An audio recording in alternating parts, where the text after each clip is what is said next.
شی جن پنگ چائنا کے موجودہ صدر اور دنیا کی largest political party Chinese communist party کے جنرل سیکرٹری ہیں۔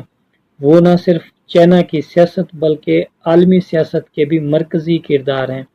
صدر شی نے ملک سے غربت کا خاتمہ کیا، اپنے لوگوں کو روزگار، صحت اور تعلیم کی بہترین سہولیات فراہم کیں، چائنا کو معاشی دفاعی لحاظ سے مضبوط کیا اور عالمی طاقت بنایا۔ آئیے جانتے ہیں صدر شی کون ہیں۔ شی جن پنگ ایک انقلابی باپ کے بیٹے ہیں۔ صدر شی 15 جون 1953 کو بیجنگ میں پیدا ہوئے۔ ان کے والد شی زونگ شون کمیونسٹ پارٹی کے بانی اراکین میں سے تھے اور ماؤ زی دنگ کے قریبی ساتھیوں میں سے تھے۔ صدر شی کے والد نے چائنا کے انقلابی دور میں اہم کردار ادا کیا تھا، لیکن 1960 کی دہائی میں جب ثقافتی انقلاب کا آغاز ہوا تو شی جن پنگ کا خاندان سخت مشکلات کا شکار ہو گیا اور ان کے والد کو جیل میں ڈال دیا گیا۔ شی جن پنگ کی جوانی کا زیادہ تر وقت چائنا کے ایک دور دراز گاؤں لیانگ میں گزرا، جہاں وہ کھیتی باڑی کرتے تھے۔ 1974 میں شی جن پنگ چائنا کمیونسٹ پارٹی کے رکن بنے۔ صدر شی کی انتھک محنت، مستقل مزاجی، عوام سے محبت اور بہترین ویژن کی بدولت سیاست میں کامیابی ہوئی۔ شی جن پنگ نے تسنگ ہوا یونیورسٹی سے کیمیکل انجینئرنگ کی تعلیم حاصل کی اور بعد میں اسی یونیورسٹی سے قانون اور نظریہ مارکسزم میں بھی تعلیم حاصل کی۔ شی جن پنگ نے عملی سیاست کا آغاز 1980 کی دہائی میں کیا۔ وہ مختلف صوبوں میں بی فوجیان اور زی جیانگ اور شنگھائی میں اہم عہدوں پر فائز رہے۔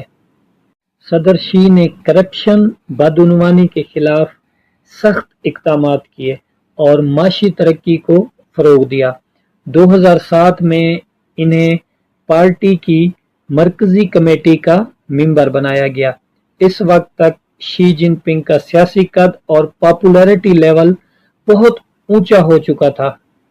2012 میں شی جن پنگ کمیونسٹ پارٹی کے جنرل سیکرٹری منتخب ہوئے اور 2013 میں چائنا کے صدر بنے۔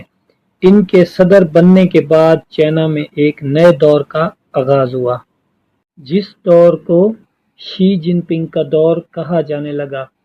شی نے ملک بھر میں کرپشن کے خلاف مہم چلائی، جس میں ہزاروں اعلیٰ افسران اور پولیٹیکل کلاس کو سزائیں دی گئیں۔ انہی اقدام سے عوام میں ان کی مقبولیت اپنے عروج کو پہنچ گئی۔ صدر شی نے اپنی عوام کو چائنا ڈریم کا نعرہ دیا، جس کا مقصد چائنا کو ایک جدید، خوشحال اور طاقتور ملک بنانا تھا۔ بیلٹ اینڈ روڈ انیشیٹو کا منصوبہ شروع کیا۔ یہ منصوبہ عالمی تجارت اور انفراسٹرکچر میں چائنا کے اثر رسوخ کو بڑھانا تھا۔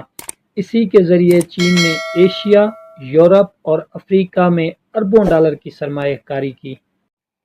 صدر شی ایک طاقتور عالمی سیاستدان اور کامیاب انسان ہیں، جنہوں نے اپنے ویژن سے، محنت سے اپنے عوام کی زندگیاں بہتر کیں اور چائنا کو ایک عالمی طاقت اور جدید ریاست بنایا۔